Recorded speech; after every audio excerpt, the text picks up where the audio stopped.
आपको देखे, आप उसकी आंखों में, जब मैं कलाम सुनने, जब भी हम यानी तौबा की, तो अभी भी ऐसा ही है कि मुझे अच्छा लगता है कि जब कोई प्रीचर कोई प्रीच करता है, टीच करता है ना, तो मैं फ्रंट सीट पे जाके बैठ के ना, तो उसकी आंखों में आंखें डाल के रखूं कि कैसे वो, यानी जिधर जिधर मूव होता है उधर उधर ही हम ऐसे मूव होते, कि पता चले कि वो किस तरह, क्यों, कौन सी बात कैसे बयान करता है। तो you are not ordinary people, आप आम लोग नहीं हो। आप ये सीख कर और ऐसे ऐसे लीडर्स को तैयार करने वाले हो, और स्पेशली अपने आप को, कि आपको यकीन हो जाए। आपको क्या पता कि नेक्स्ट आप टीच करोगे शहजाद साहब की जगह में, so you can do it. आप सोच सकते हो नहीं मेरी तो इतनी तालीम नहीं है, मेरे पास टाइम नहीं है। बुक ऑफ फिलिपियो चैप्टर 4 वर्स 13 में लिखा है, I can do all things in Christ. Hallelujah. ये देखिए दो बहनें और आ गई हैं, प्रेज गॉड। देखिए कितनी अच्छी लग रही हैं वो भी, प्रेज गॉड। डोंट बी शाई। जो जो हम होते हैं ना, हम वो प्रेजेंट करेंगे तो देखने वाले खुश होंगे कि we are genuine people, we are not readymade. जब बिरयानी खाने को जी चाहता है ना, तो जो मामा घर में बनाती है ना, या आप बनाते हो, वो ही अच्छा लगता है। जो रेडीमेड लेते हो ना, आपको नहीं पता उसके अंदर क्या डाला हुआ है। So you are the best people. Pastor ji please आप दुआ में हमें लीड करें, then we want to invite our teachers.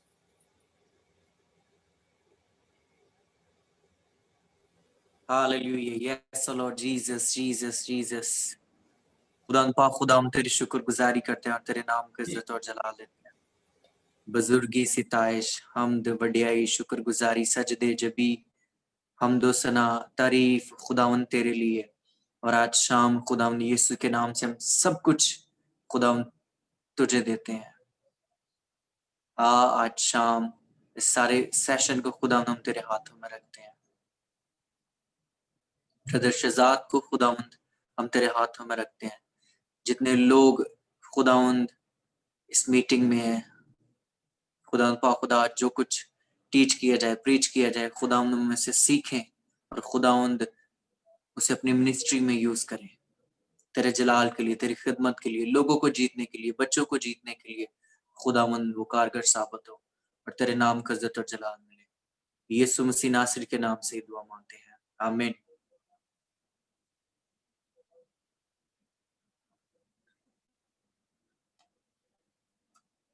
Please unmute कीजिए brother Richard. Sorry, thank you very much.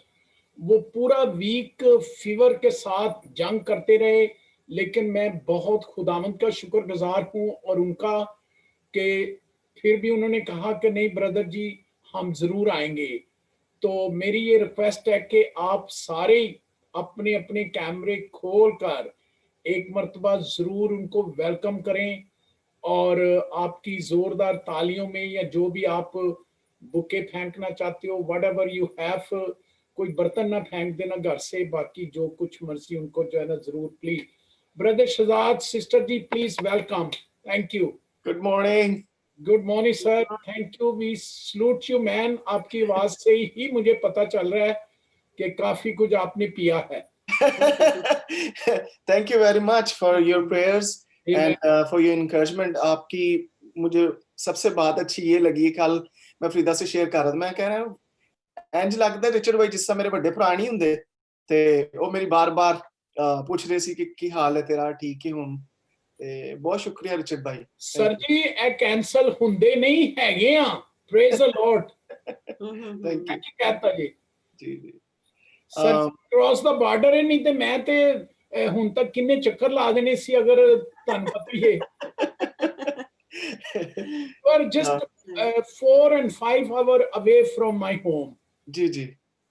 और ओएम का ऑफिस तो बिल्कुल आपके पास है, यानी बॉर्डर के इस तरफ ओएम का जो ऑफिस कनाडा में है ना जी, वो हमसे 1.5 घंटा है, और आगे समझ लें आपका घर 3 घंटे। बिल्कुल बिल्कुल ऐसे। सो प्रेज गॉड, शुक्रिया, थैंक यू वेरी मच। आप बिल्कुल बीमार नहीं लग रहे हैं, और आप दोनों बड़े फिट लग रहे हो। और please without any wasting time, over to you. जी, सबसे पहले तो हम बहुत शुक्रगुजार हैं आप लोगों के भी जिन्होंने इतना कीमती वक्त निकाला और इस सेशन में आप आए हैं, और इसके लिए हम बहुत शुक्रगुजार हैं। और जैसे भाई रिचर्ड बात कर रहे थे कि अपने कैमरे जो हैं, अपनी जो इमेज है, तस्वीर है, वो जरूर शेयर करें हमसे। ये एक क्लास का एक रूल है, क्योंकि हम यहाँ पे जब अमेरिका में या कनाडा में पढ़ते हैं, दूसरी एजुकेशन में पढ़ते हैं, तो इन दिनों में हम इसको बोलते हैं हाइब्रिड क्लासेस। तो हाइब्रिड क्लासेस होती हैं, जैसे हाफ जो है आप कॉलेजेस में पढ़ते, कॉलेजेस में जाके पढ़ते हैं, और हाफ जो है वो आप ऑनलाइन पढ़ते हैं या वाया जूम पढ़ते हैं। तो जूम में ये होता है कि जैसे जितने भी स्टूडेंट हैं वो सब ऑनलाइन होते हैं, और वो अपने चेहरे को जो है ना वो अपीयर करते हैं, दिखाते हैं। तो इससे जो टीचर को ये होता है कि हर जो स्टूडेंट है वो अपने टाइम पर है, और वो इस क्लास में जो है वो मौजूद है। तो इसलिए ये बहुत ज़रूरी होता है, और हम आपके बहुत शुक्रगुज़ार हैं कि आप यहाँ पर मौजूद हैं। और इससे ये होता है कि जैसे मैं आपसे बात कर रहा हूँ, तो आप मेरी बात को सुन रहे हैं, मुझे पता है कि आप यहाँ पर मौजूद हैं। जब आपका कैमरा बंद होता है तो फिर कुछ नहीं पता होता कि आप कहाँ पर हैं, क्या कर रहे हैं, अभी बात सुन रहे हैं या नहीं सुन रहे हैं, और जो कुछ भी आप सीख रहे हैं वो आपको समझ में भी आया या नहीं आया। तो ये सारी चीजें आपके लिए बहुत फायदेमंद होंगी अगर आप अपने कैमरे को ऑन रखें। और वैसे भी मैं आपको ये बात बताना चाहता हूँ कि मेरे लिए तो कि बहुत बड़ी खुशी की बात है कि मैं इतने प्यारे चेहरे देख रहा हूँ, और स्पेशली अपने बहन भाइयों के चेहरे, क्योंकि परदेश में रहना ये शायद आप लोगों को इतना नहीं एहसास होगा जितना हमें होता है। तो फिर भी मैं बहुत मिस करता हूँ अपनी कंट्री को, अपने बहन भाइयों को। हम मेरी उम्मीद है कि फ्रीदा भी करती हैं। जी तो बिल्कुल, मैं भी इसी तरह से तो हम बहुत शुक्रगुजार हैं, आपके चेहरों को देख के अच्छा लगता है, बहुत खुशी होती है। Thank you. सो आगे हम अपने सेशन की तरफ चलते हैं, तो मैं फ्रीदा को मौका दूंगा कि वो आगे सेशन को बढ़ाए। हाँ जी, हमने पिछली मर्तबा थोड़ा सा रिवाइज करते हैं कि हमने क्या कुछ सीखा है इन दिनों में। तो सबसे पहले तो आप जानते हैं कि जैसे हमने इंट्रोडक्शन के बारे में सीखा कि हमें तवज्जो गिरफ्त कैसे बनानी है, और किस तरह से हमने बच्चों की तवज्जो हासिल करनी है। फिर उसके बाद हमने सीखा कि हमें किस तरह से जदीद दौर से बाइबल के दौर में जाना है, क्योंकि बच्चे जो अ, अभी जदीद दौर के हैं, तो उनको हमने बाइबल लेसन में लेकर जाना है, उन बातों से मुतारिफ करवाना है जिनसे वो मुतारिफ नहीं है। तो उसके लिए किस तरह से दिलचस्पी पैदा करनी है ताकि वो अच्छे तरीके से बैठकर बाइबल के सबक में जाएं, और वो यूं महसूस करें कि इस दौर में हम हैं और ये सब कुछ हम अपनी खुली आंखों से देख रहे हैं। और जब आप कुछ चीज या कोई ऐसा वाकया जो लोगों को बताना चाहते हैं कि वो उससे कुछ सीखें, तो उसको आप जब बयान करते हैं तो अपने अल्फाजों से और अपनी बातों से जो कि खुदा उसको दिलचस्प बनाती हैं, तो हम लोग ऐसे देखते हैं कि हम उस वाक़ये में मौजूद हैं। कभी आम भी आपने कभी कोई बात की हो या कोई भी ऐसा ज़िक्र किया हो वाक़ये का, तो आपको पता चलेगा कि जब भी आप उस वाक़ये को बयान करते हैं, तो उसकी एक-एक चीज़ बताते हैं। मैं आज यहाँ पर था, मेरे साथ ये वाक़या होने वाला था, और फिर इस तरह से अचानक से किस तरह से मैं बच गया या बच गई। तो हम देखते हैं कि क्या होता है कि जो सुनने वाला होता है वो इस कदर उसमें क्या कह सकते हैं कि वो उसमें खो जाता है कि वो महसूस करता है कि मैं वहां पर क्या हूँ, मौजूद हूँ। सो इसी तरह हमने इंट्रोडक्शन से अपनी जो स्टोरी है उसको बाइबल के सबक में लेकर जाना है।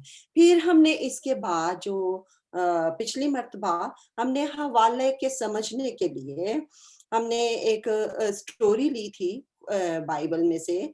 तो वो थी मत्ती 7 बाब और 21 से 27 आयत तक हमने इस स्टोरी को लिया था, और जिसमें जो स्टोरी है वो है चट्टान और रेत पर बने घर की है।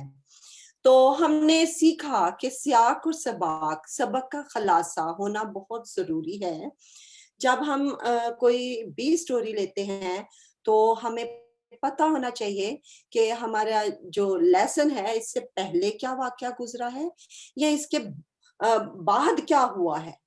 क्योंकि कई मर्तबा ऐसा होता है कि जो हमारा वाकया होता है उससे पहले जो हो गुजरा होता है वाकया, उसमें उसकी कड़ी जुड़ी होती है। और कभी कभी ऐसा होता है कि जो जगह है और उसके बारे में हमें पता चलता है, क्योंकि कुछ ऐसे वाकये हैं जो एक दूसरे के साथ मुंसलिक हैं, यानी एक ही टाइम पीरियड में है, एक ही जगह पर है, जो खुदावंद यीशु मसीह ने उस वक्त में सुनाए हैं। शायद तमसीलें हैं जो 2-3 एक ही जगह पर मौजूद हैं, लेकिन हमने क्या किया है, अगर अपना सबक में से एक अगर तमसील ली है तो फिर हमें क्या करना है, बैक देखना है कि हाँ आया ये तमसील कहाँ पर खुदावंद यीशु मसीह सुना रहे हैं, क्योंकि अगर इससे पहले जो तमसील है वो भी यहीं पर मौजूद है। इसलिए बहुत जरूरी है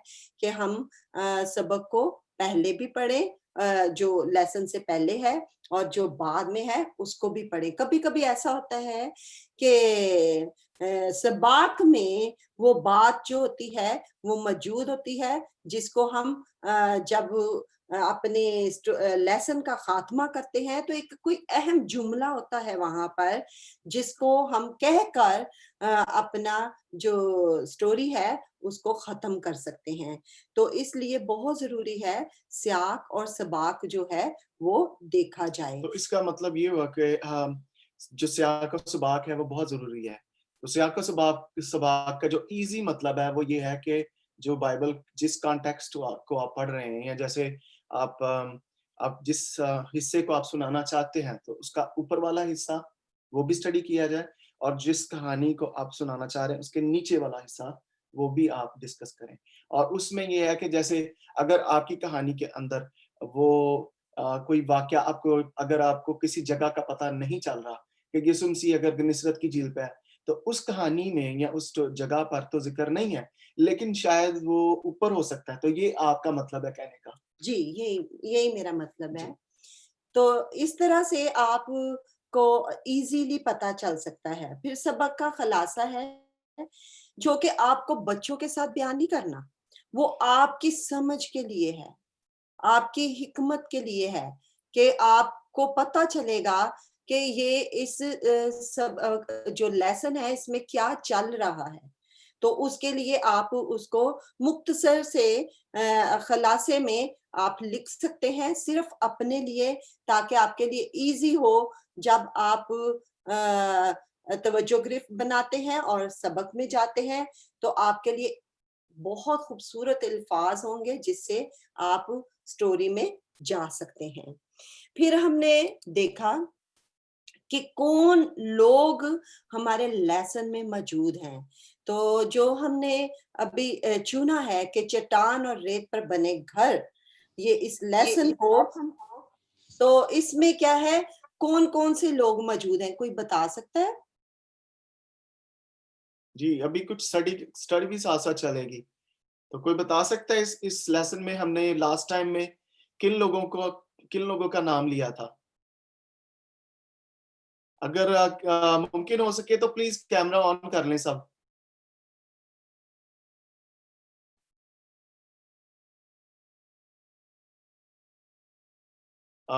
मेरी आवाज आ रही है आप लोगों को?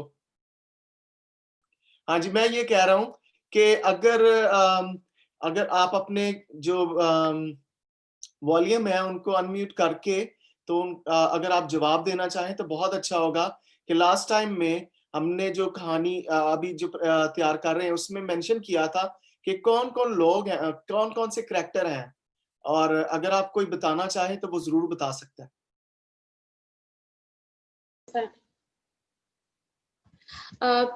इस कहानी में किरदार हैं, अक्लमंद है, बेवकूफ दो कैरेक्टर्स वाजिया हैं और Good. सुनने वाले और यीशु मसीह खुद सुनाने वाले। Wonderful, good good. Good. इसका मतलब है कि आप लोग समझ रहे हैं ना? हम्म, Good. हाँ जी। इसके बाद अगर हमने गौर किया था जगह और वक्त के बारे में कि कौन सी जगह है और किस वक्त में ये वाकया पेश आया, तो इसके बारे में आप बता सकते हैं कि कहाँ पर ये मौजूद है वाकया?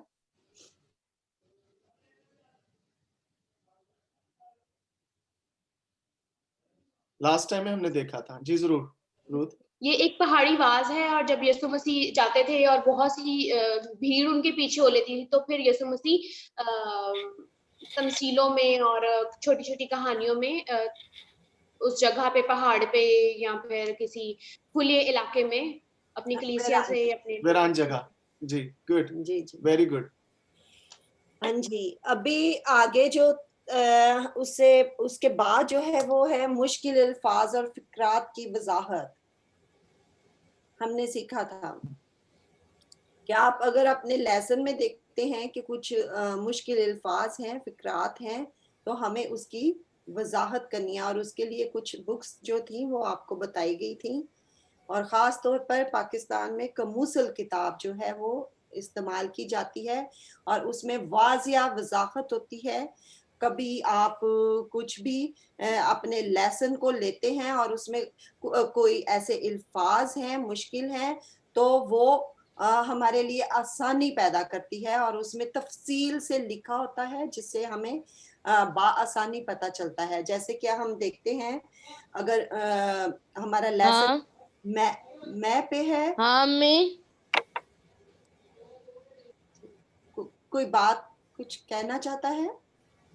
नहीं, चलो ठीक है। अच्छा, ठीक है। नहीं तो मेरे कैमरा का माइक म्यूट नहीं था, प्लीज आप कैरी ऑन रखें। जी, तो हम देखते हैं जैसे कि अगर हमारा लेसन मैं के बारे में है कि यीशु मसीह ने मैं बनाई, तो हमें बाआसानी से कमूसल किताब में से पता चलता है कि वो जो टन थे वो कितने बड़े थे और उसमें कितनी मैं थी और इसके बारे में हमें पता चलेगा। अगर अशरफियों के बारे में आप लेसन तैयार कर रहे हैं तो कमूसल किताब में बाआसानी से पता है कि वो अशरफियां आज के दौर में वो उसके बारे में पता चलता है कि वो कितने पैसे थे, वो कितनी मिकदार में थी। इसके बारे में तफसील से हमें कमूसल किताब जो है वो बयान करती है। और भी अगर कुछ इस तरह से ऐसे वाकयात हैं जो वो आज के दौर के मुताबिक वो हमें क्या करते हैं, पेश करते हैं। सो इसलिए बहुत अच्छा है कि अगर आप कमूसल किताब को इस्तेमाल करें, जो मुश्किल अल्फाज हैं, फिक्रात हैं, उसकी वजाहत बहुत अच्छे तरीके से वहां पर मौजूद है। और ये सब कुछ बच्चों के बयान करने के लिए नहीं है, ये हमारी अपनी तैयारी के लिए है कि हम इसको क्या करना है, तैयार करना है और इस मुश्किल अल्फाज के बारे में हमें पता हो ताकि हम उसको आसान तरीके से बच्चों तक क्या कर सके, पहुंचा सके। क्योंकि बड़े बड़े जो लफ्ज हैं, जो बड़े बड़े फिक्रात हैं, उनकी बच्चों को बिल्कुल समझ नहीं आती। क्योंकि अगर आपके पास बच्चों की एज जो है वो 5th से लेकर 6th तक है या 7th तक है तो उनको बिल्कुल समझ नहीं आएगी। 7 से 9 तक भी एज है, तब भी उनके लिए हमें क्या करना है, आसान ही अल्फाज इस्तेमाल करने हैं। तो आपके कहने का मतलब ये है कि ये सब कुछ जो रिसर्च हम करते हैं, इसको इंग्लिश में जो हम वर्ड देते हैं वो है रिसर्च। तो रिसर्च करने का मतलब ये है कि जो कुछ भी हम खोद रहे हैं, निकाल रहे हैं, चीजें इकट्ठी कर रहे हैं, वो हम अपने लिए निकाल रहे हैं। इसका मतलब ये हुआ कि अगर आपने फर्ज करें, जैसे आप अभी मिसाल दे रहे थे कि वो मटकों की मिसाल के उसके अंदर इतना पानी था, तो उसके अंदर तो पैमाइश भी लिखी हुई है, तो हमें बच्चों को पैमाइश बताने की जरूरत नहीं है कि अच्छा इतने मिलीमीटर और लीटर था पानी और इतने बड़े थे वो मटके। तो मतलब ये कि ये आपकी नॉलेज के लिए है। लेकिन अगर आप मैं थोड़ा सा इसको एक्सटेंड ये करना चाहता हूँ, अगर आप यही कलाम जो है वो टीन एज में या किसी बड़ों में सुना रहे हैं, तो ये एक बहुत बड़ी स्टडी बनती है। तो फिर आप इसको क्या कर सकते हैं, बयान कर सकते हैं। अगर आप बच्चों के दरमियान भी हैं तो अगर आप उसको आसान लफ्जों में बता सकते हैं कि वो मटकों में पानी कितना ज्यादा था, और वो उस शादी में बच्चे अंदाजा लगा सकते हैं कि कितने लोग थे, और इस मटकों में जो पानी भरा गया वो कितना ज्यादा था, कितना काम किया गया। तो ये चीज है कि हम इस तरह से जब बयान करते हैं तो बच्चे ऐसा महसूस करते हैं कि हम वहां पर क्या है, मौजूद हैं। सो अभी हम देखेंगे आज के जो हमारा काम है वो है मेन थीम, जिसके बारे में आज हम सीखेंगे। और जैसे कि शुरू में हमने देखा कि तवज्जो गिरफ्त है, फिर कहानी है, स्टोरी है हमारी, और फिर मेन थीम है। तो मेन थीम पर काम करना बहुत जरूरी है, इसलिए कि आप जब अपने लेसन को तैयार करते हैं तो बहुत जरूरी है कि आप कोई एक मेन थीम निकालें जो आज आप सोचते हैं आज मैं बच्चों को देने वाला हूं या देने वाली हूं, ताकि बच्चे इस मेन थीम को लेकर घर जाएं। और उसके लिए ये है कि बहुत मर्तबा ऐसा होता है जब हम कलीसिया के लिए या बड़ों के लिए पैगाम तैयार करते हैं तो उसमें हमें बहुत सारे जो है वो नुक्ते मिलते हैं जिनको हम बयान करते हैं। लेकिन जो बच्चों का लेसन है उसके लिए बहुत जरूरी है कि सिर्फ एक ही थीम होना चाहिए, लेकिन जब आप बयान करते हैं तो दुराई के दरमियान में आप अपने पॉइंट जो हैं वो लाइट से टच करते हुए आप अपने मेन थीम तक पहुंचेंगे।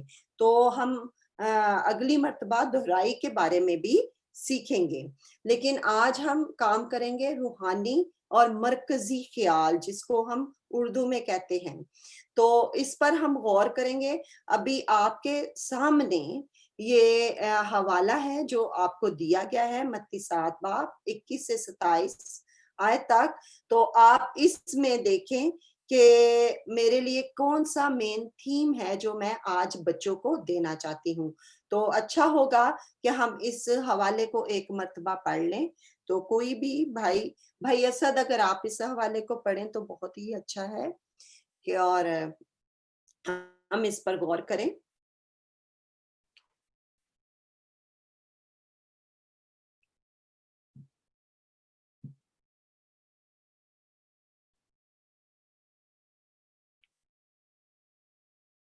जी, मत्ती 7 और मत्ती 7 बाब 21 आयत से लेकर 27 आयत तक आप पढ़िएगा।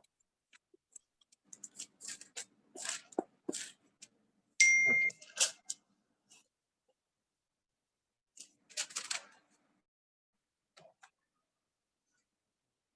21 से 27 ओके जी।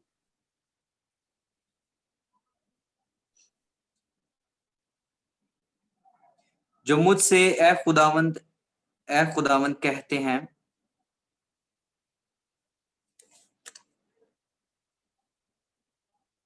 जो मुझसे ए खुदावंद कहते हैं, उनमें से हर एक आसमान की बादशाही में दाखिल ना होगा, मगर वही जो मेरे आसमानी बाप की मर्जी पर चलता है।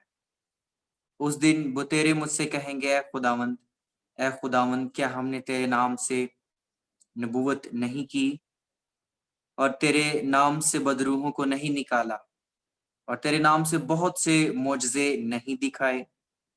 उस वक्त मैं उनसे साफ कह दूंगा कि मेरी कभी तुमसे वाफियत ना थी। ऐ बदकारों, मेरे पास से चले जाओ। बस जो कोई मेरी ये बातें सुनता और उन पर अमल करता है, वो उस अक्लमंद आदमी की मानित ठहरेगा जिसने चट्टान पर अपना घर बनाया। और मींह बरसा और पानी चढ़ा और आंधियां चली और उस घर पर टक्करें लगी, लेकिन वो ना गिरा, क्योंकि उसकी बुनियादें चट्टान पर डाली गई थी। और जो कोई मेरी ये बातें सुनता है और उन पर अमल नहीं करता, वो उस बेवकूफ आदमी की मानित ठहरेगा जिसने अपना घर रेत पर बनाया। और मींह बरसा और पानी चढ़ा और आंधियां चली और उस घर को सदमा पहुंचा और वो गिर गया और बिल्कुल बर्बाद हो गया। आमीन। आमीन। अभी आपने इस हवाले को पढ़ा, ये लेसन आपके सामने है।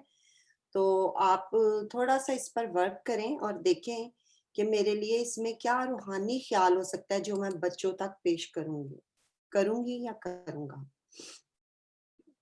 मैं अपने लिए कौन सा रूहानी ख्याल जो है वो चूज करता हूँ या करती हूँ कि मैं सोचती हूँ कि ये आज मैं बच्चों को दूंगी।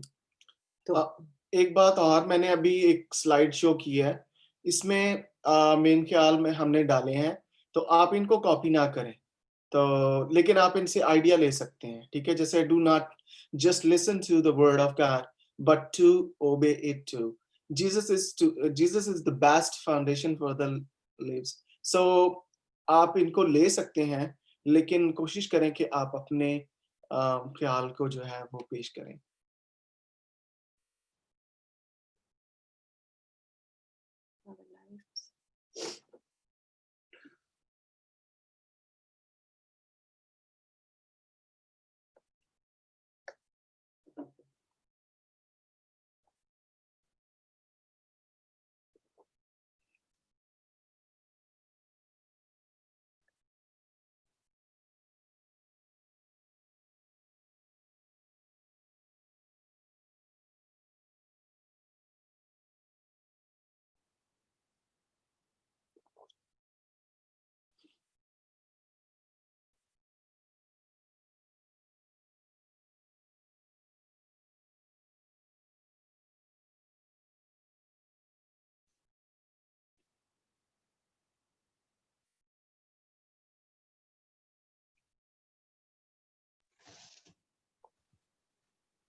ओके मैं एज अ टीचर इस पैराग्राफ से मैं अपने स्टूडेंट्स को बताना चाहूंगी यीशु मसीह के करैक्टर के बारे में फर्स्ट, कि यीशु मसीह जो है उसका और हमारा रिलेशनशिप क्या है। यीशु मसीह एक फन लविंग पर्सन है और जो कि हमसे बहुत प्यार करता है और वो बच्चों से भी बहुत प्यार करता है। वो हमें सजाएं और लाइक रिब्यूक करने नहीं आया, बल्कि वो हमें बचाने और सेव करने आया है। तो यीशु मसीह यहाँ पे हमें इस पैरेबल के जरिए, इस तमसील के जरिए दो ऑप्शंस दे रहे हैं, हमें दो सिनेरियो, दो पिक्चर्स दिखा रहे हैं। अगर हम यीशु मसीह को ओबे करेंगे और बाप की मर्जी पर चलेंगे और उसके हुक्मों पर अमल करेंगे तो हमारे साथ क्या होगा। और अगर हम नहीं सुनेंगे और ऐसे जगह पे घर बनाएंगे और चट्टान पे घर नहीं बनाएंगे और रेत पे घर बनाएंगे, तो हमारे साथ क्या हो सकता है। बहुत अच्छा, जबरदस्त। दो सिनेरियोज हैं, दो पिक्चर्स हैं और मैं इनको बैलेंस करने की कोशिश करूंगी। जी, बहुत ही नाइस। तो मैं थोड़ी सी करेक्शन करना चाहूंगी इसमें कि हमने बहुत ही अच्छी तरह बताया, लेकिन आपने तो वो हमें बताने के लिए कि आप बताना क्या चाहती हैं। तो लेकिन जो हमारा मेन थीम है वो एक जुमले में होना चाहिए, ताकि जब आप बयान करती हैं तो उसी जुमले पे आपकी तवज्जो रहेगी कि इसको मैंने बयान करना है। जैसे कि अभी यहाँ पर हमने एक जुमला लिखा है, तो आप उसकी तरतीब दें, क्योंकि अगर इस तरह से है तो फिर क्या है, हमारे ख्याल जो हैं वो बिखर सकते हैं बच्चों के लिए। जैसे एग्जांपल में अब अगर आप इसको पढ़ के उर्दू में बता दें तो अच्छा होगा। जैसे कि हमने देखा कि जरूर है कि मैं खुदा के कलाम पर अमल करूं, ना सिर्फ सुनूं। तो ये आप एक जुमला दे सकते हैं, ये मेरा थीम है, तो ये मैंने बच्चों को सिखाना है। पूरी स्टोरी में से आपने एक चीज निकाल ली, ये चीज निकाली है कि मैं बच्चों को आज सिखाने वाली हूँ कि जरूर है कि मैं खुदा के कलाम पर क्या करूं, अमल करूं, ना कि सुनूं। तो आप उसके बारे में आप बच्चों को बता सकती हैं कि देखें, ये जो आपने बताया कि ये दो आप तस्वीर दिखा सकती हैं कि ये देखें, ये शख्स अक्लमंद था और ये बेवकूफ था, तो क्या हुआ, अक्लमंद का घर कायम रहा और बेवकूफ का गिर गया। तो इसको आप किससे तशबीह दे रही हैं? आप ये तशबीह दे रही हैं कि जो अक्लमंद है उसकी जिंदगी के काम है, कौन से काम है, जो वो खुदा के कामों को ओबे करता है, इसलिए उसका घर क्या है, कायम है। और बेवकूफ का घर क्यों गिर गया? क्योंकि वो सुनता तो था खुदा का कलाम, वो खुदा के कलाम पर तवज्जो तो देता था, वो भी संडे स्कूल जाया करता था, वो भी बैठा करता था, लेकिन वो क्या नहीं करता था, नहीं कर रहा की वजह से उसकी लाइफ है उसकी तरह क्या है, कायम नहीं है। तो इस तरह से आप क्या कर सकते हैं, एक जुमले को जब बनाते हैं तो ये आपके लिए आसान होता है कि उसको 5 मिनट में आप उस मेन थीम को बच्चों के अंदर क्या कर सकते हैं, फीड कर सकते हैं। रूथ, आपको तो थोड़ा सा कुछ समझ में आई ये बात कि हम किस चीज को कर रहे हैं? जी, ओके, थैंक यू। आपने बहुत अच्छा बताया, आपने तो वो उस चीज को बयान किया ना हमारे लिए, लेकिन जब बच्चे हैं तो उनके साथ आपने इसी तरह से शेयर करना है, एक जुमला लेना है और उसी के अंदर से आपने वो चीज निकालनी है आपकी बात भी सेम यही है जो मैं कुछ कह रही हूँ। गुड। बहुत जबरदस्त। और ये है कि इससे पता चलता है कि आप इसको बहुत अच्छे तरीके से समझ रहे हैं। और जी कोई और यहाँ पर कौन है? सारा पॉल है? जी, Good evening, teachers. जी, गुड इवनिंग। ओके, मैंने जो इसके ऊपर सोचा है, मैंने जो इसके लिए किया है मेन थीम चूज, वो है डोंट पुट ऑन मास्क। आजकल बहुत सारे फेक लोग हैं, तो मैंने इसके लिए जो चूज किया है, और उसको करते करते साथ जैसे ये पैराबल है हमारे पास, तो जीसस की एक पैराबल के जरिए भी हम बच्चों को ज्यादा अच्छे तरीके से डिटेल में बता पाएंगे। इसका थोड़ा सा एक्सप्लेन कर सकती हैं कि जो आपने अभी बताया इंग्लिश में डोंट पुट मास्क, इसका क्या आप कहानी के साथ कैसे इसको लिंक अप कर रही हैं? जैसे हम लोग बता सकते हैं बच्चों को, फेक पीपल बहुत सारे हैं जो ऊपर से कुछ और दिखावा करते हैं, अंदर से कुछ और होते हैं। तो हम इस तरह से उनको बता सकते हैं, जैसे यहाँ पे भी लिखा है, "ऐ बद करो मेरे पास से चले जाओ।"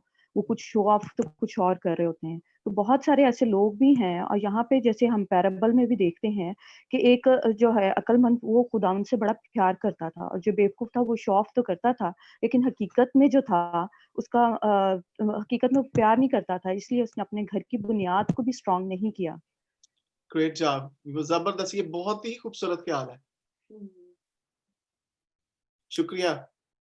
रूथ बहन का भी बहुत जबरदस्त है और आपका भी ख्याल बहुत ही थैंक यू सो जबरदस्त है। मच। हमें बहुत खुशी ये है कि इससे पता चलता है कि स्टूडेंट वाकई इंटरेस्ट लेते हैं और उनको समझ आ रही है, तो ये साथ साथ कन्वर्सेशन रहना बहुत जरूरी है। और मारिया बहन और रूथ बहन के लिए हम बहुत शुक्रगुजार हैं जिन्होंने अच्छे तरीके से बताया। Thank you. अभी आगे कुछ बात करना चाहेंगे? हाँ जी, अभी भाई इसके अलावा हम ये भी बच्चों को सिखा सकते हैं कि गुनाह की मजदूरी जो है वो मौत है, क्योंकि सारे में हमने ये देखा है कि अगर कोई गुनाह करता है तो वो हलाकत की तरफ जाता है। तो गुनाह जो है जब हमारे अंदर आता है तो ऑब्वियसली उसमें हम हलाक होंगे। अगर अच्छे काम करेंगे, उस पर अमल करेंगे। जी, दुबाजी, इसको कहानी के साथ आप कैसे आप कनेक्ट करते हैं, रिलेटेड करते हैं? इसको ये है कि यहाँ पर जैसे बताया है कि दो शख्स हैं, एक अक्लमंद और एक बेवकूफ है, और जाहिर है अक्लमंद ने क्या किया, यीशु मसीह के हुक्मों पर अमल किया और उसने मजबूत घर बनाया, चट्टान पे घर बनाया। और अगर हम गुनाह करते हैं, एक जो बेवकूफ, उसने वो गुनाहों में गिर गया, वो जाता तो था लेकिन वो अमल नहीं कर रहा था। इस वजह से उसका जो घर है वो रेत पर, उसने उसकी बुनियाद जो है वो रेत पे बनाई और उसका घर गिर गया। तो जी, तो हम इससे रिलेट कर सकते हैं कि हम जब खुदावंद में आते हैं, हमें मजबूत होना है, अपने आप को मजबूत करना है, और मजबूती इस तरीके से आएगी अगर हम खुदा की बादशाही के लिए अपने आप को तैयार करेंगे और उसके हुक्मों पर अमल करके। गुड। इसका मतलब ये हुआ कि हम सब लोग जो है ना ट्रैक पे चढ़ गए हैं, समझ आ गई है कि इस मेन थीम जो है वो क्या है। Good job. बहुत जबरदस्त। लेकिन बहना, आपने अभी जो कुछ बयान किया है ना इसके बारे में कि हम अमल करेंगे, तो ये जो आप कुछ बयान करना चाह रही हैं, ये जो ऊपर हमारा फर्स्ट थीम है, ये उसी से मिलता है कि यानी हमने सुनने वाले नहीं बनना बल्कि अमल करने वाले बनना है।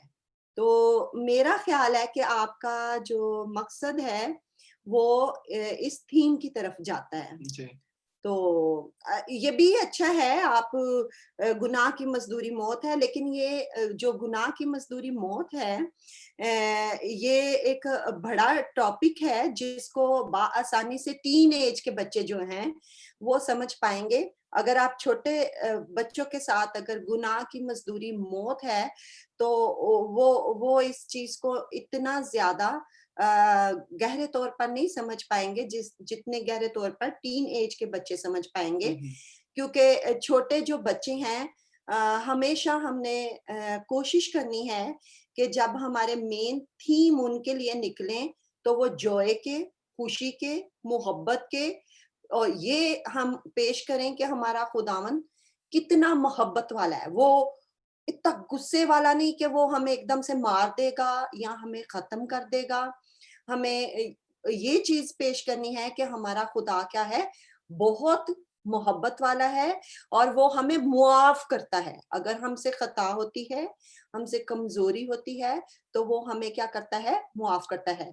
लेकिन आपका बहुत जबरदस्त थीम है, ये आप टीन एज में इस्तेमाल कर सकती तो हैं। इसका मतलब ये हुआ कि आप जब अपनी कहानी को पेश करते हैं तो आपको पहले तो लेवल देखना है कि मैं किस लेवल के जो एज है उन किन को सिखा रही हूँ। मतलब जो बहुत छोटे बच्चे हैं, क्या मैं उनको कलाम सुनाना चाह रही हूँ वो, या बहुत बड़े बच्चों को। तो अगर जैसे बहुत छोटे बच्चे हैं तो इसका मतलब ये हुआ कि उनके सामने, क्योंकि वो बहुत मासूम होते हैं और इतनी उनमें नहीं होती कि एकदम से कोई अगर उनको गुस्से वाली बात की जाए तो या इस तरह खौफ वाली बात की जाए तो वो बच्चे खुदा से डर जाएं। तो इसका मतलब है कि हमें हमेशा जब भी कुछ दिखाना है तो उसकी ग्रेस और उसकी मोहब्बत को वो पेश करना है। हाँ जी, मैं आपके साथ एक वाक्या शेयर करती हूँ। एक दफा हमारी क्लास में जो था वो इसी तरह से लेसन हो रहा था, तो इसी तरह से हम सीख रहे थे ना, तो वो बच्चों के साथ एक जो टीचर है उन्होंने शेयर किया और उन्होंने मुकाशवा की बातें जो हैं वो शेयर करनी शुरू की कि किस तरह से क्या होगा, खात्मा कैसे होगा, और उसके बारे में वो बयान करना शुरू हो गए। तो यकीन जाने वो एक बच्चा इतना रोया और वो डर रहा था, वो उसने अपना मुंह छुपा लिया, उसने कहा कि मैं नहीं ये सुन सकता, और वो उसके आंसू गिर रहे थे और वो रो रहा था। फिर दूसरे टीचर्स ने भी उसको संभाला और उसे बताया कि ऐसा नहीं है, हमारा खुदा बहुत प्यार करने वाला है। तो इसलिए आप जरूर है कि एज का लेवल देखिए। अगर छोटे बच्चे हैं तो उनकी समझ में ये मौत और ऐसी चीजें जो हैं वो उनकी समझ में नहीं आती, बल्कि उनके साथ हमेशा जॉय का, मोहब्बत का, फिर खुदावन की शफकत का बयान करें कि आप अगर ऐसे गलती करते हैं तो वो इतना प्यार वाला है कि वो हमें माफ करता है। वो आपको बहुत प्यार करता है, अगर आपसे ये गलती हुई है तो वो माफ कर देगा। और वो इस तरह से स्टेप बाय स्टेप खुदावन पर ईमान रखना सीखते हैं और खुदावन में और ज्यादा मजबूत होते हैं, और एक वक्त में उनका लेवल आता है कि वो इस बात को भी सीखते हैं कि अगर हम गुनाह करेंगे तो हम मौत के वारिस होंगे। हाँ जी, भाई असर ने कोई निकाला है ख्याल? असद भाई मुस्कुरा रहे हैं। हाँ? जी, मैंने इसके जो कीवर्ड्स हैं इसके मुझे थोड़ा सा आइडिया नहीं है क्योंकि मैंने 1-2 सेशन मिस किए हैं, लेकिन जितनी मुझे समझ आई है उसके मुताबिक मैंने निकाला है आसमान की बादशाही। इस पर हम थोड़े से डिस्कस कर सकते हैं बच्चों के साथ। फिर जो कोई मेरी बातें सुनता है, जो कोई खुदा यीशु मसीह की बातें सुनता है, लाइक ये मेन टॉपिक हो सकता है, कीवर्ड्स हो सकता है। उसके बाद अक्लमंद आदमी और उसके बाद बेवकूफ आदमी की मिसाल या कुछ इस तरह की स्टोरी जो है हम शेयर कर सकते हैं। तो 4-5 चीजें हैं जो मैंने इसमें से, जो इसके कीवर्ड्स हैं वो मैंने निकाले हैं। तो भाई इसको एक जुमले में आप जरूर बयान करें कि ये जो मेरा थीम है वो एक जुमले में आप बयान करें। जैसे कि मैं सोचती हूँ कि आपने शायद इस तरह से इसका ख्याल किया है, क्या मेरी जिंदगी खुदा के घर में आखिरी अदालत में कायम रह सकती है? हम इस तरह से उसको एक जुमले में दें, और इसको अगर आप बयान करते हैं तो आप कौन से लेवल के बच्चों के लिए सोचते हैं कि मैं इसको बयान करूं? हाँ, या जैसे अगर एक स्टोरी, जैसे अब आज हम गौर जो कर रहे हैं वो ये है कि अक्लमंद और बेवकूफ की जो कहानी है उस पे गौर कर रहे हैं। तो आपने एक जुमले में इन दोनों की स्टोरी को बयान करना है, तो आप क्या बयान करेंगे? मतलब आप छोड़ दें ऊपर क्या था नीचे क्या है, वो अक्लमंद की और बेवकूफ की जो कहानी है थोड़ी सी छोटी सी, उसके अंदर से आपने क्या जो जुमला है वो देखना है।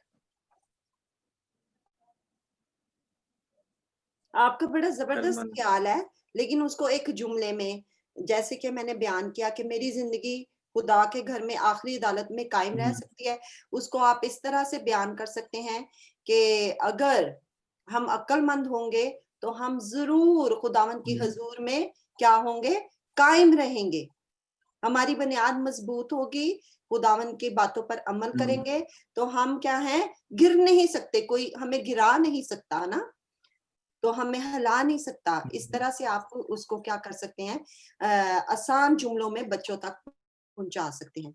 तो रूथ बहन, आप कुछ कहना चाह रही थी? जी, मैं कहना चाह रही थी, लास्ट टाइम की जो असाइनमेंट थी, जो हमें वर्सेस मिली थी, उसके मुताबिक मैंने स्टोरी तैयार की थी, मत्ती की इंजील 22वां बाब। तो like part of the conversation ही है, लेकिन स्क्रिप्चर थोड़ा चेंज है, इफ यू डोंट माइंड। जी जी प्लीज। जी जरूर। तो उसके लिए लाइक आपने कहा था कोई चीज दिखाओ बच्चों को, या तो कोई रोटी दिखाओ, अगर रोटी की बात हो रही है तो क्योंकि मत्ती 22 बाब जो है वो आसमान की बादशाही और शादी की जियाफत के बारे में है, ठीक। तो उसके लिए मैंने बच्चों को दिखाने के लिए कुछ ज्वेलरी निकाली थी, जो कि मैं खुद पहन सकती हूँ या कि मैं किसी बच्चे को पहना सकती हूँ। Good good. और एक बच्चा उसके नीचे चलते हैं, तो ये तो शादी की जियाफत थी जो बुलाए गए थे। फिर उसके थोड़ा नीचे चलते हैं तो हम देखते हैं कि जो बुलाए हुए नहीं थे, गली और कूचों के रास्तों में खड़े हुए लोग थे, उनको बुलाया गया, और एक आदमी पोशाक पहन के नहीं आया था। तो इसके लिए हम एक बच्चे को जो अच्छे कपड़े पहने हुए है और शादी के लिए रेडी है, पार्टी में जाने के लिए, इवेंट एंजॉय करने के लिए, और एक आदमी जो कि टी शर्ट और शॉर्ट्स में है या ट्राउजर में है, तो हम उसको दिखा सकते हैं कि हमें मेंटली और फिजिकली और लाइक दिल से और दिमाग से, अपनी सारी ताकत से, अपनी सारी अकल से खुदावंद से मोहब्बत रखनी है।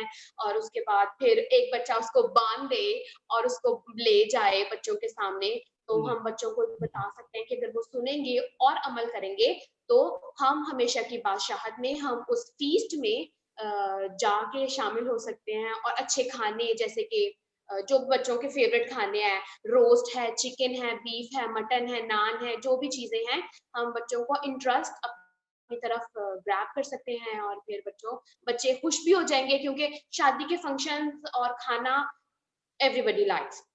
सो रूथ, आप के लिए एक सवाल है, वो ये है कि आप ये जो कुछ भी आप बता रहे हो, तो क्या आप इसको कैसे पेश करोगे? शुरू में ही बताओगे या क्या करोगे? ये जो कुछ अभी आपने बताया। जैसे कि सबसे पहले आप मुझे स्टोरी सुनाने का कह रहे हैं? हाँ जी, नहीं, जो आपने अपना इंट्रोडक्शन बनाया, ये इंट्रोडक्शन की बात कर रहे हैं ना आप लोग, कि मैं दिखाऊंगी, मैं बच्चों को पहना दूंगी, फिर उसके बाद एक टी शर्ट वाला होगा, साफ वाला होगा, गंदी वाला होगा, तो मतलब ये एक ही टाइम में सब कुछ करेंगी?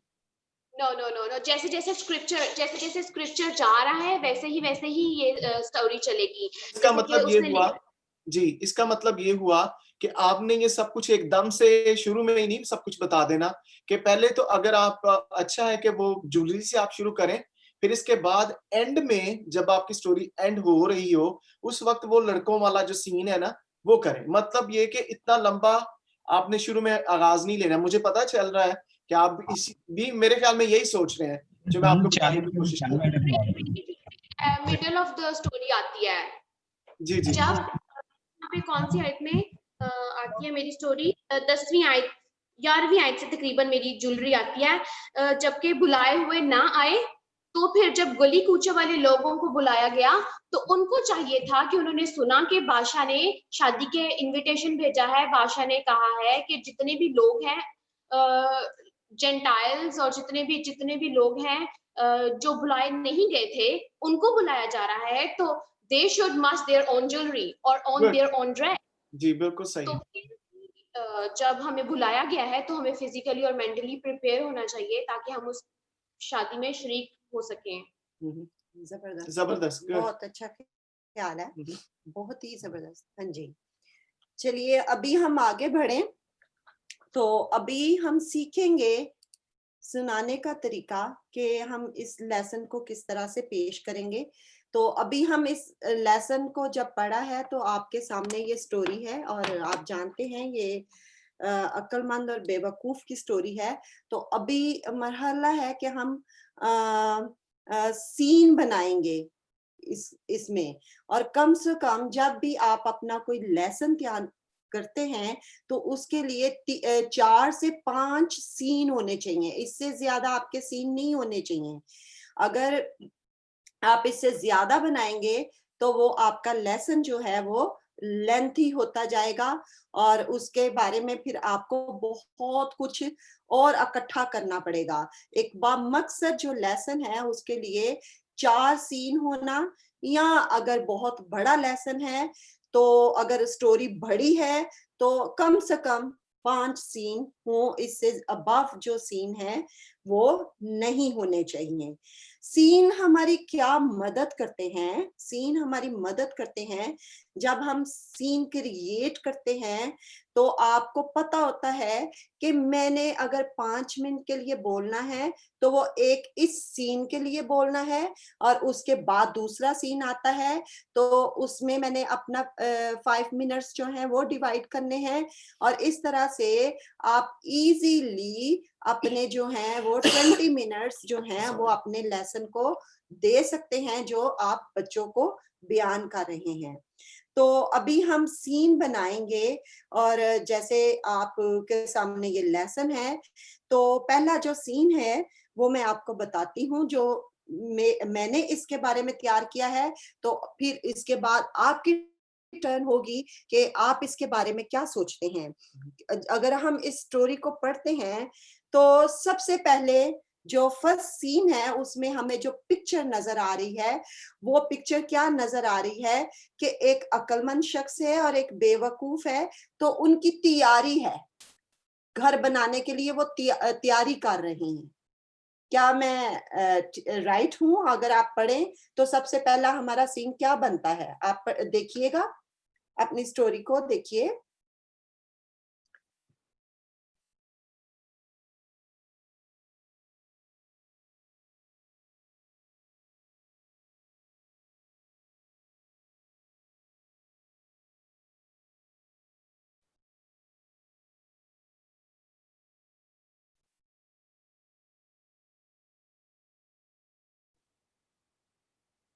जब खुदावंद यीशु मसीह इसको बयान करते हैं तो वो बताते हैं एक अक्लमंद है और एक बेवकूफ, और उन्होंने क्या किया, घर बनाया, यानी कि वो घर बनाने की क्या करते हैं, तैयारी।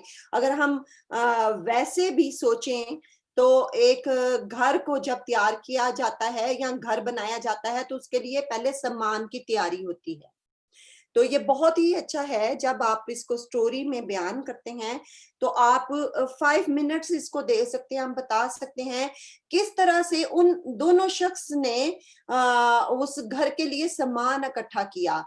उसने भी रेत ली, उसने भी रेत ली, उसने भी ईंटें ली, उसने भी ईंटें ली। इस तरह से आप क्या कर सकते हैं, कुछ इसको बयान कर सकते हैं। अगर आपके जहन में कोई और सीन आता है कि इसके अलावा मेरा पहला सीन ये होना चाहिए तो अभी आप उसको लिखें और जरूर हमारे साथ बयान करें। अब आपकी बारी है, आप लोगों की, कि अगर कोई आपके माइंड में पहला सीन आता है तो जरूर आप कि मेरा ये पहला सीन होगा तो आप उस सीन को लिखें। अब आपको काम करना है, सीन क्रिएट करना है और पहला सीन कौन सा आप रखना चाहेंगे।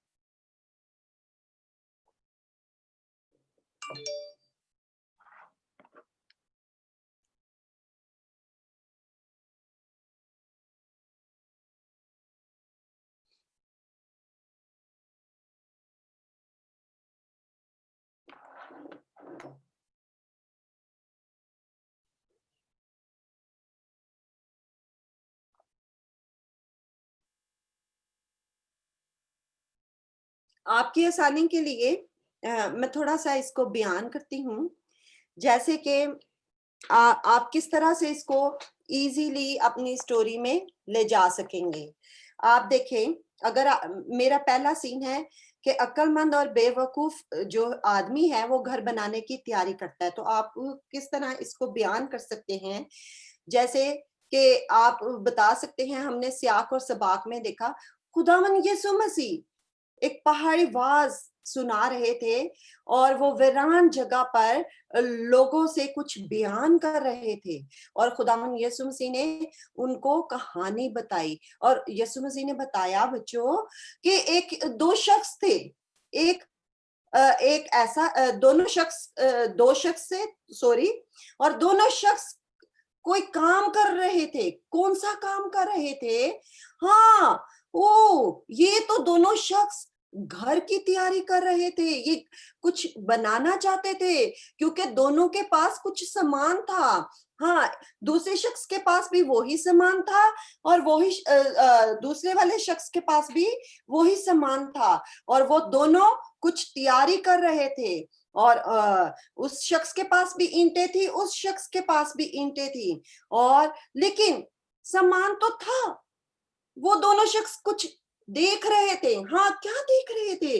दोनों शख्स जगह की तलाश कर रहे थे। खुदावंद यीशु मसीह ने बताया कि दोनों ने अपनी अपनी जगह तलाश की और उन्हें वो जगह मिल गई। एक शख्स ने क्या किया? उसने अपना काम शुरू कर दिया, और दूसरे की तरफ देखा तो उसने भी अपना काम शुरू कर दिया। उनको बच्चों जगह मिल गई और उन्होंने अपना घर बनाना शुरू कर दिया, और वो इतने खुश थे, वो इतने ज्यादा खुश थे, और वो अपना घर जो था वो बना रहे थे, और उन्होंने ईंटें ली और अपना घर बनाना शुरू कर दिया। ये क्या है? हमारा पहला सीन, जिसमें आपने ये सब कुछ बयान किया है दोनों आदमियों के बारे में। दोनों आदमियों के बारे में। ये इस तरह से आप, यानी कि अगर आप एक सीन को लिख लेते हैं तो आपके लिए आसानी है कि मैंने एक सीन में इतना बयान करना है बस, जो कि बच्चों के तक आसानी से पहुंच जाएगा।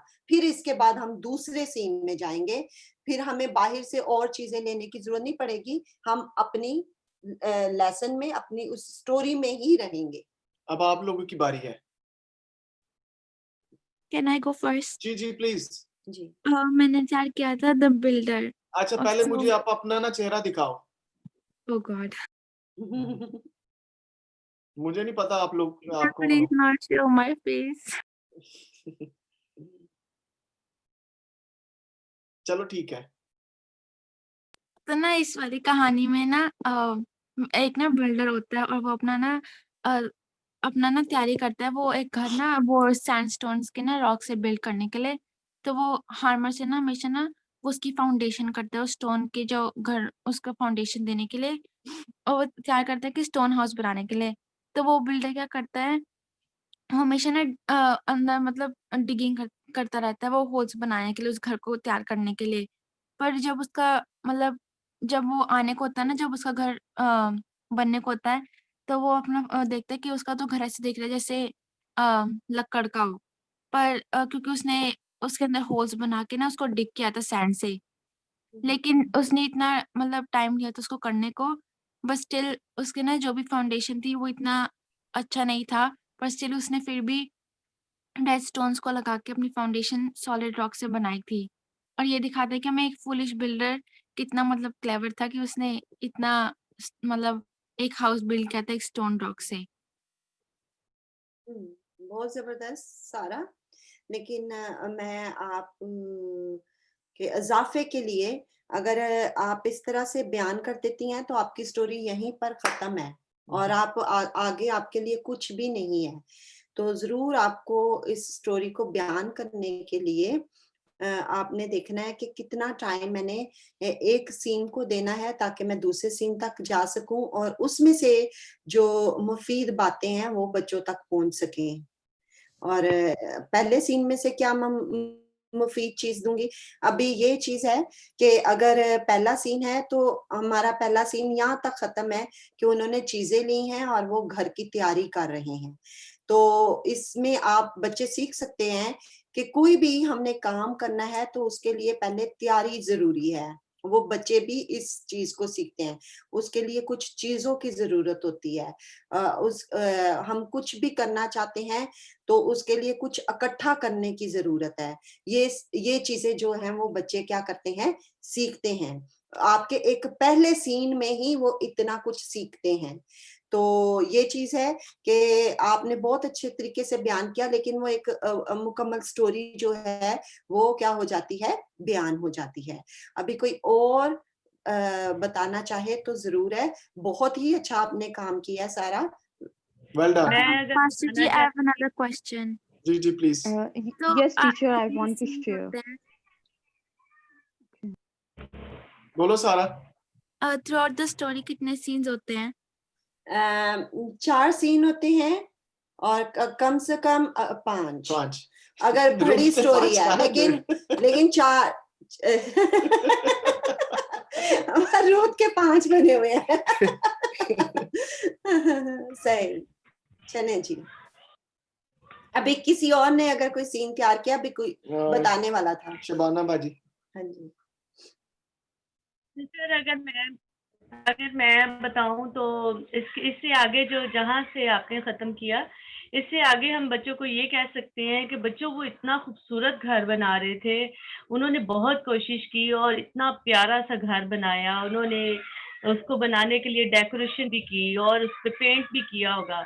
और इसके अलावा उन्होंने जब अपना घर बना चुके तो वो बड़ी हंसी खुशी घर में रह रहे थे। फिर अचानक क्या हुआ, कुछ दिनों के बाद बारिश आई और बारिश की वजह से वो घर जो है, वो एक घर जो है वो मजबूत रहा। और बारिश ने, पानी ने और आंधी ने उन दोनों घरों को जोर लगाया और उस पर आ बरसी। लेकिन एक घर जो था वो तो बहुत मजबूत रहा, वो ठीक भी रहा। घर तो दोनों ने एक जैसा बनाया, ईंटें भी इस्तेमाल की, सीमेंट भी लिया और अच्छी उसमें उन्होंने अच्छा करके उसको बनाया, मजबूत करके। लेकिन क्या था, जो एक घर, दूसरा घर था, वो गिर गया। और वो घर इसलिए गिरा क्योंकि एक जो शख्स था जिसका घर मजबूत रहा, वो ना गिरा, वो चट्टान पर था।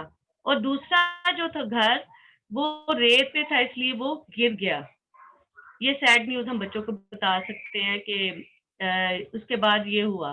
वो हंसी खुशी घर में रहे भी, वो बड़े खुश थे कि उन्होंने घर बनाया। तो लेकिन क्या हुआ कि जब बारिश हुई और जोर की आंधी चली तो एक घर जो है वो गिर पड़ा। बहुत जबरदस्त आपने बहना बहुत नाइसली तरीके से इस स्टोरी को बयान किया है। तो बहना, हम काम कर रहे हैं, सीन बना रहे हैं, तो स्टेप बाय स्टेप हम हर एक सीन पर जाते जाएंगे। और ये आपके सीन है जो आपने बयान किए हैं। तो आपने जो अभी बयान किया, ये सेकंड सीन में आता है कि वो शख्स जो है वो घर तैयार करके आप उसमें रहना शुरू हो गए। तो उनके रहने का जो खुशी है, उसका जो इजहार है, वो आप बयान कर रहे हैं। तो ये हमारा दूसरा सीन जो है उसमें आएगा। और तकरीबन आपने हमारे 4 सीन जो हैं वो क्या किए हैं, बयान किए हैं। लेकिन हम सीन बाय सीन जाते जाएंगे। पहला सीन है, फिर उसके बाद दूसरा सीन है। पहले सीन में आप क्या निकाल रहे हैं जो आपने बच्चों को पेश करना है। सेकंड सीन में आपने क्या बयान करना है, जो आपने वो नुक्ता या कोई आपने अल्फाज हैं जो आपने बच्चों को देने हैं ताकि वो उस दूसरे सीन में क्या सीखते हैं, तीसरे सीन में क्या सीखते हैं और चौथे सीन में क्या सीखते हैं, उसके बारे में आपने क्या करना है, बयान करना है। तो अभी पहला जो सीन है वो हमारा बन चुका है। तो अगर आपका भी कोई पहला सीन बन चुका है तो आप बताएं, क्योंकि जरूरी नहीं है कि जो कुछ मैंने ही बताया कि वो ही हो सकता है कि आपका ख्याल कुछ और अच्छा हो, कोई और अच्छा सीन हो जिसको आप एक जुमले में कह सकते हैं कि ये मेरा सीन होगा और इस पे मैं काम करूंगी।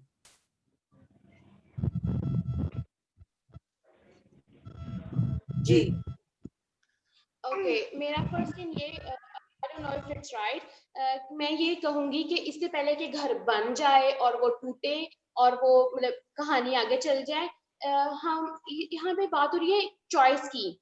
एक अक्लमंद हमेशा अच्छी सोच समझ के और अच्छी चॉइस, अच्छी ऑप्शन लेता है, अच्छी चॉइस करता है। वो हमेशा अक्लमंद जो आदमी होता है वो सोच समझ कर, इससे पहले कि वो नेक्स्ट स्टेप पे जाए, वो अपने पहले ही स्टेप पे ही सोच समझ के चलता है कि वो कहाँ टाइम स्पेंड करेगा अपना, वो अपने पॉकेट मनी कहाँ खर्च करेगा। वो अपनी पॉकेट मनी खत्म करने से पहले ही सोचता है कि वो उसे कहाँ खर्च करेगा। वो अपना घर बनाने से पहले ही सोचता है कि वो उसे कहाँ बनाएगा।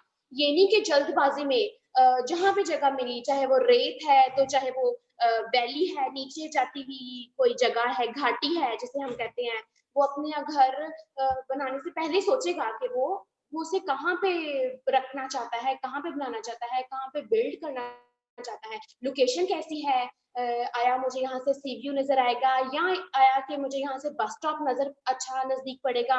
रियलिस्टिक करते हुए, लाइक इजी करते हुए, वेरी लाइट फ्लो में चलते हुए मैं बच्चों को ये बताऊंगी कि चॉइस कितनी इम्पोर्टेंट है। जितने भी लोग हैं वो कोई भी डिसीजन लेने से पहले, घर बनाना तो बहुत बड़ा डिसीजन है, छोटी सी डिसीजन हो जाएगा कि हम अपनी पॉकेट मनी बन के कैसे कि खुदा के नाम को जलाल के लिए इस्तेमाल हो रही है। गुड। हाँ बिल्कुल, इसको थोड़ा सा मैं आपके ख्याल को ही आगे बढ़ाऊंगा। जैसे आपने कहा कि सारी चीजें चॉइस होनी चाहिए, तो आप बता सकते इसमें कि जैसे जगह का इंतखाब करना भी कितना जरूरी है ना। तो सिर्फ आप थोड़ा सा टच दे सकते हैं, लेकिन आपकी जो वजाहत है वंडरफुल। ये आपके पहले सीन का बिल्कुल यही मतलब है कि आप बच्चों को ये सिखा रहे हैं कि आपका चुनाव कैसा होना चाहिए ना, किस चीज के लिए। जबरदस्त। ये पहले सीन का एक आपने मकसद बयान कर दिया है कि आप बच्चों को ये पहुंचा रहे हैं। तो अभी हम सेकंड सीन पे काम करेंगे। तो अभी मैं सेकंड सीन जो है वो पहले नहीं दिखाऊंगी, पहले आप काम करेंगे कि आपके लिए सेकंड सीन जो है वो कौन सा होगा।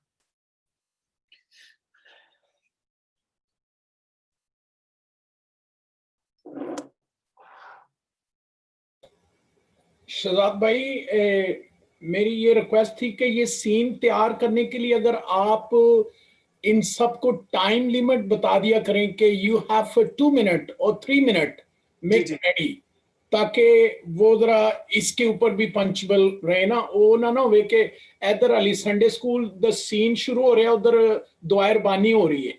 नहीं, वो एक्चुअल ये है कि मैं तो समझता हूँ कि हमारे स्टूडेंट बड़े स्मार्ट हैं, वो इतना टाइम लेते ही नहीं है, बल्कि वो तो बड़ी क्विक जो है हमें आंसर दे रहे हैं सर। लेकिन तो फिर भी थोड़ा सा आप टाइम मेंशन करेंगे तो बड़ा अच्छा रहेगा। कई मेरे जैसे होते हैं ना, पैदल चलते हैं जो। अच्छा जी, कितना होना चाहिए? 3 से 4 मिनट के लिए। Thank you, appreciate. No problem. क्योंकि वक्त का बड़ा हिसाब है ना कि ऑफिशियल 5:15। जी जी। अभी हमारे पास कितना टाइम है? हमारे पास रिचर्ड भाई अभी कितना टाइम है? अभी जो ओरिजिनल है वो तो आधा घंटा है, तो हम आधे घंटे से पहले क्लोज कर देंगे। हाँ जी, क्योंकि कुछ हमें भी 10 मिनट चाहिए ना, तो लेकिन आपके लिए आधा घंटा आप लेंगे तो कोई बात नहीं। जी ठीक है। Canadian is a very open hearted. Yes. Okay.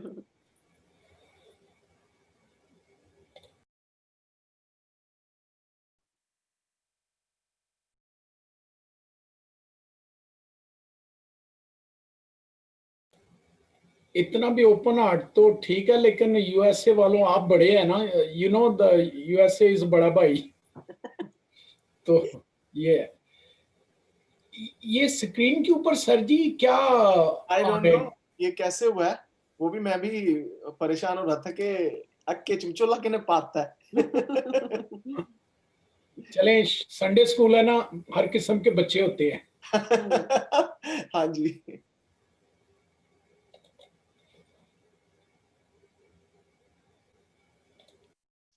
हाँ जी, अभी किसी का तैयार हो चुका है सेकंड सीन, तो वो जरूर बयान कीजिए। मुझे लगता है किसी को ना स्लाइड पसंद नहीं आ रही। ओके, इसका सेकंड सीन ऑब्वियस है। जब उन्होंने जगह का इंतखाब कर लिया और जब उन्होंने अपना घर बिल्ड करना शुरू कर दिया, तो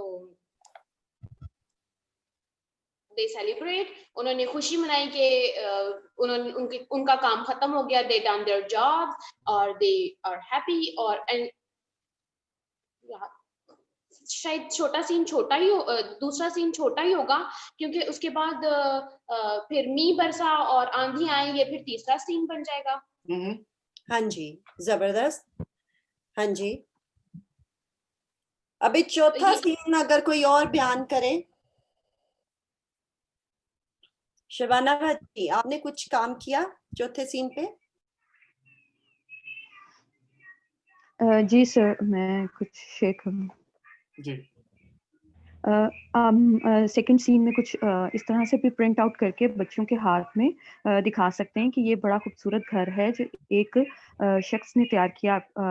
ईंटों का घर, ब्रिक्स का घर है, और दूसरा उसने रेत पे जो घर है ये आपके सामने, यानी कि हम उनको घर का व्यू जो है उनके हाथों में प्रिंट आउट की सूरत में दूसरे बच्चों के सामने दिखा सकते हैं। वंडरफुल, जबरदस्त। तो आप अगर ये दिखाते हैं तो आप बच्चों को बच्चे से क्या सीखते हैं कि आप कौन सा एक जुमला यूज करेंगे? कि जैसे रूथ ने पहले सीन में यूज किया कि चुनाव, आपका चुनाव कैसा होना चाहिए ना, तो आप सेकंड सीन में क्या, कौन सा जो आप क्या मकसद बयान करना चाहेंगे बच्चों के लिए?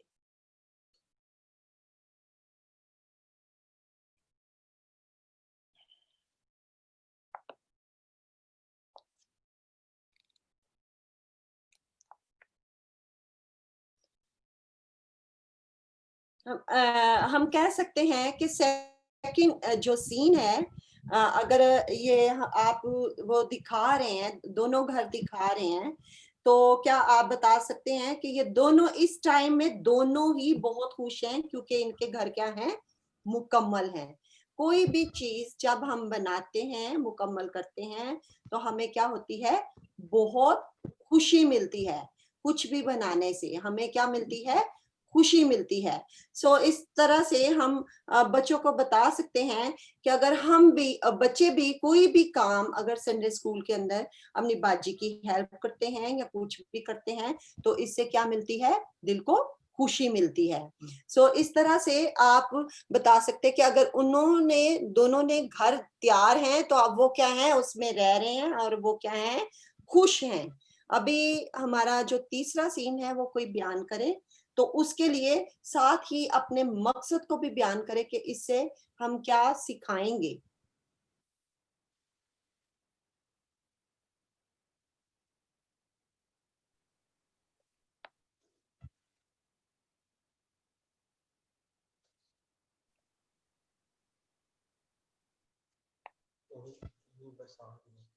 मास्टर जी, जी जी।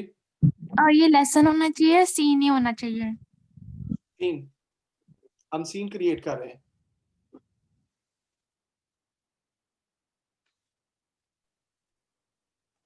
अभी हमारा तीसरा जो सीन है वो क्या बनता है?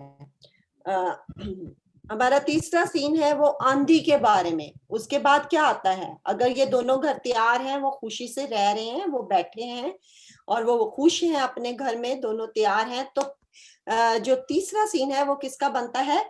आंधी का, तूफान का। जब आंधी और तूफान आ जाता है, तो शबाना जी आप इसमें क्या बयान करना चाहेंगी? आंधी और तूफान के बारे में बच्चों को क्या बताना चाहेंगी? आंधी और तूफान के ताल्लुक से बच्चों को पता है कि जब आंधी आती है तो उसमें बहुत तेज हवाएं चलती हैं, और तूफान आता है उसमें पानी भी मींह बरसता है और बहुत ज्यादा तेज हवाएं चलती हैं और बहुत ज्यादा शोर होता है। तो सब बच्चे फेमिलियर हैं बारिश से, तूफान से, आंधी से। तो बच्चों को ऐसे करके आवाजें निकाल के भी हम बता सकते हैं, बच्चों एकदम आंधी आई और जोर की हवा चली और इतनी घबरा रहे थे वो घर के अंदर और इतना शोर आ रहा था उसका। तो हम इस तरीके से भी बच्चों को करके बता सकते हैं कि वो बच्चे जो है वो फील करें कि वो वहां पर थे और जी, क्या हुआ वहां। बहुत ही अच्छा। तो ये बिल्कुल ठीक है, बच्चे वो फील करेंगे उस वक्त का, उस टाइम पीरियड का माहौल जो है वो क्या बना हुआ था। तो आप इसको जो रूहानी मकसद है वो किस तरह से बच्चों को टच करेंगे इसके साथ, अगर आप ये सीन बता रहे हैं। इसका रूहानी मतलब ये है कि हमारे ऊपर भी बहुत ज्यादा आजमाइशें आती हैं और हम गुनाह में घिर जाते हैं, हमें बहुत ज्यादा दुनिया की चीजें जो अट्रैक्ट करती हैं। जी। तो हमने जो है उनसे घबराना नहीं है, हमने उनका मुकाबला करना उन चीजों का। Well done. तो जी, गुड। तो अभी इसलिए हमें स्ट्रॉन्ग रहना है। जी जी जी जी, बयान कीजिए। हाँ जी, हम बच्चों को ये सिखा सकते हैं कि हम पर भी बहुत सारी आज़माइशें आती हैं, जैसे घर में जो है लड़ाई-झगड़ा है या अगर कोई हमें कोई अगर मारता है तो हम उसको फ़ौरन मारने को करते हैं या कोई चीज़ पड़ी है तो उसकी आज़माइश है। मेरे बच्चे अक्सर कहते हैं कि कोई स्वीट पड़ी है घर में या कोई चीज़ तो चोरी करके उसको खाने की करते हैं, तो ये आज़माइश है। तो हमने उनसे उसमें घिरना नहीं है बल्कि उनसे मुकाबला करना है स्ट्रॉन्गली। तो ये आंधी और तूफान जो है वो हमारी जो उस बिल्डिंग को हिला तो सकते हैं लेकिन गिरा नहीं सकते। अगर हम उस आजमाइश में पूरे उतरे तो हमारी बिल्डिंग जो हमारा जो घर है वो मजबूत रहेगा, हम ईमान में मजबूत रहेंगे।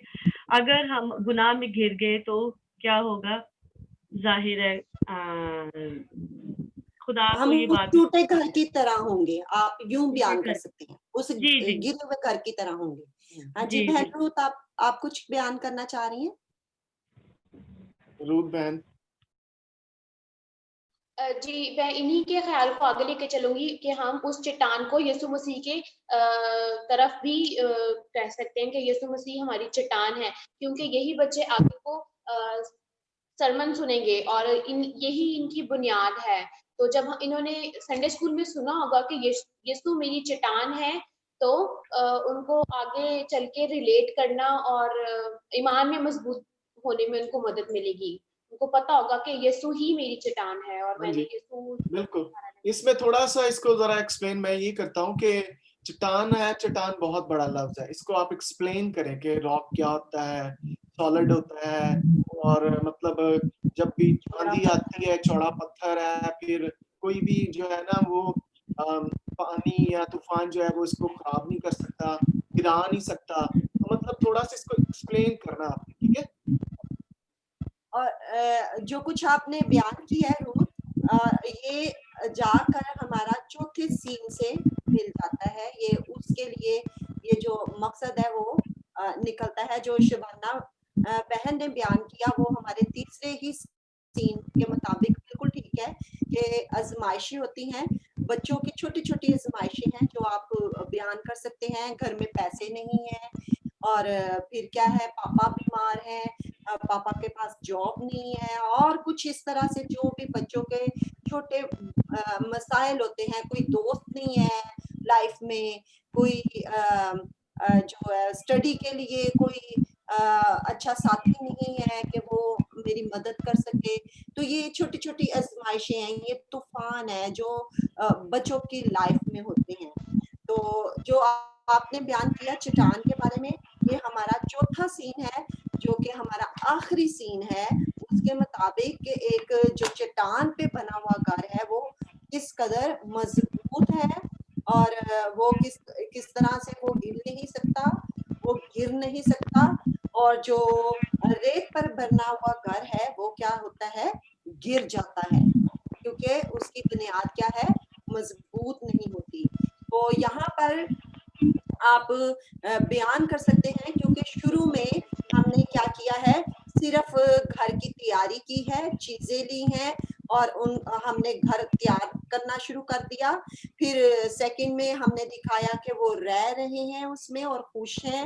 और थर्ड में हमने क्या पेश किया है कि तूफान आता है तो जो मजबूत घर है वो क्या हो जाता है, कायम रहता है, और जो रेत पर बना घर है वो क्या हो जाता है, गिर जाता है। ये हमारे चौथे सीन में आता है।